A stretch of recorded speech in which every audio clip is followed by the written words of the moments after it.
주일마다 쓰는 나의 신앙읽기 TV 데일리 큐티 나무향기입니다. 오늘은 사사기 8장 22절에서 28절을 묵상하겠습니다. 그때 이스라엘 사람들이 기드온에게 이르되 당신이 우리를 미디안의 손에서 구원하셨으니 당신과 당신의 아들과 당신의 손자가 우리를 다스리소서 하는지라.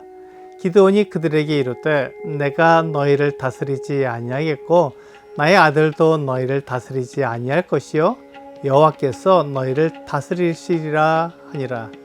기드온이 또 그들에게 이르되 내가 너희에게 요청할 일이 있으니 너희는 각기 탈취한 귀고리를 내게 줄지니라 하였으니 이는 그들이 이스마엘 사람들이므로 금 귀고리가 있었음이라.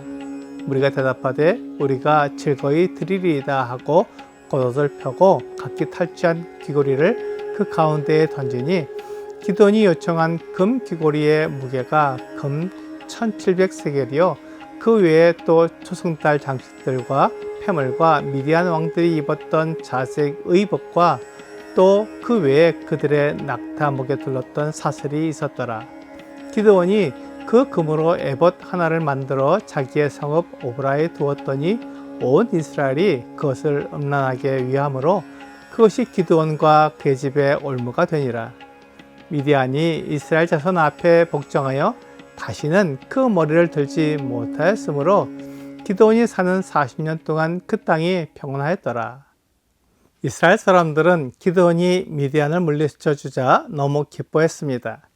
7년 동안 그들의 먹을 것과 짐승을 수탈해간 미디안을 물리쳐 주었고 또한 300명이라는 적은 숫자로 메뚜기채처럼 많은 미디안과 아말렉 그리고 동방 사람들의 연합군을 물리쳐 주었기 때문에 너무 기뻤습니다. 그런데 그들은 미디안을 물리쳐 준 사람이 기드온이라고 생각했습니다. 물론 하나님께서 기드온을 통해 그 일을 이루셨습니다.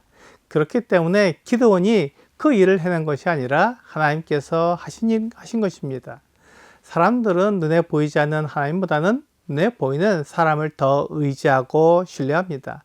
그래서 기드온이 이 일을 이루었다고 생각하고는 기드온에게 그들의 왕이 되어달라고 말했습니다.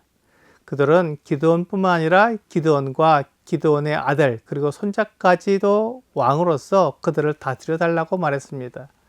기드온이 자신에 대해서는 얼마든지 거절할 수 있겠지만 그의 아들과 손자까지도 그들을 다스려달라고 할 때 거절하기가 쉽지 않았을 것입니다. 하지만 기드온은 자신을 하나님보다 앞세우지 않았습니다.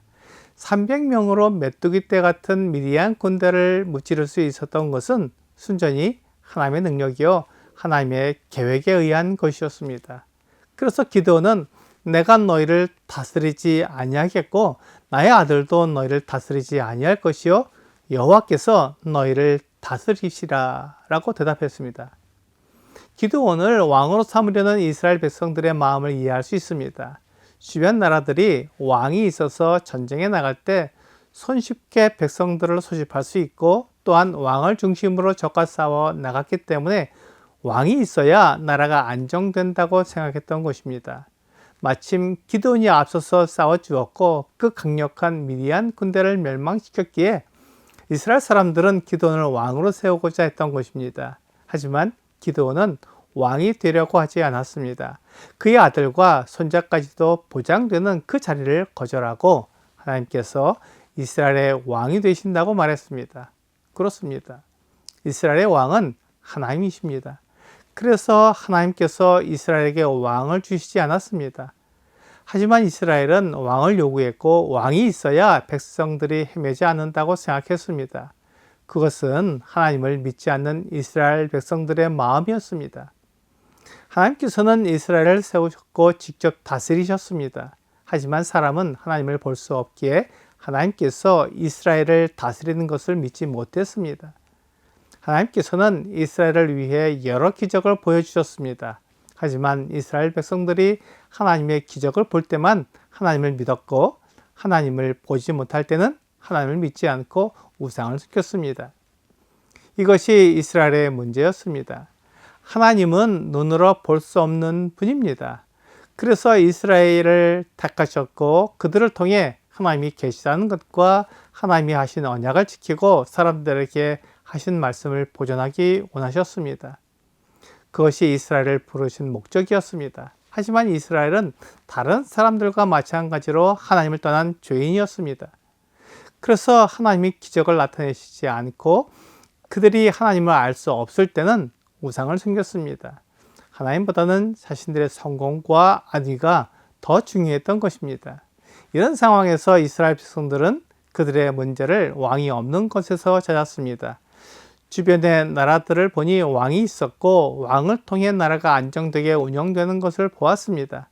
하지만 왕을 세움으로써 그들에게 주어진 부담이 있었습니다. 하나님께서는 이스라엘 백성들에게 왕이 세워지면 하나님을 따르지 않고 왕이 그들에게 부과하는 세금과 군인들을 차출해가는 문제를 해결할 수 없을 것이라고 말씀하셨습니다.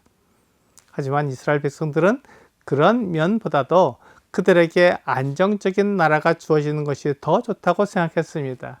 그런 그들의 바람은 그들에게 다스리는 사람이 생겼을 때 하나님을 버리는 것을 통해 드러났습니다.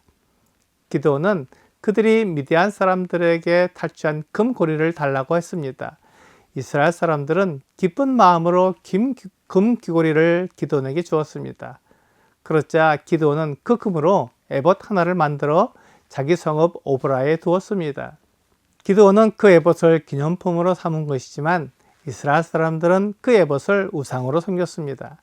마치 그 에봇을 신처럼 섬겼습니다. 그 에봇이 기드온에게 힘과 능력을 주고 미디안을 이기게 했다고 생각한 것입니다. 기드온은 당연히 하나님께서 모든 일을 하셨다고 이스라엘 백성들에게 말했지만 이스라엘 백성들은 기드온의 말보다 그들이 생각하는 대로 그 에봇의 능력이 있다고 생각한 것입니다. 기드온이 의도하지 않았지만 그 금 에봇을 통해 이스라엘 백성들을 우상 숭배에 빠지게 하는 잘못을 범했던 것입니다. 오늘의 적용 질문을 보겠습니다. 좋은 의도로 준비했으나 오히려 문제가 되는 경우는 하나님의 말씀을 잘 살피지 않았기 때문입니다. 오늘 해야 할 일들이 하나님의 말씀에 합당한 것인지 생각해 보세요.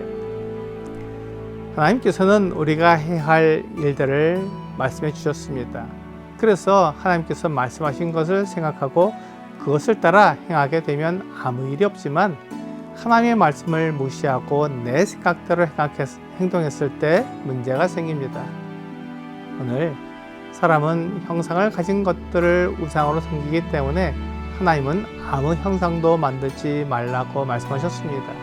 이 분명한 하나님의 말씀을 따르는 여러분과 제가 되기를 주 예수님의 이름으로 기도합니다.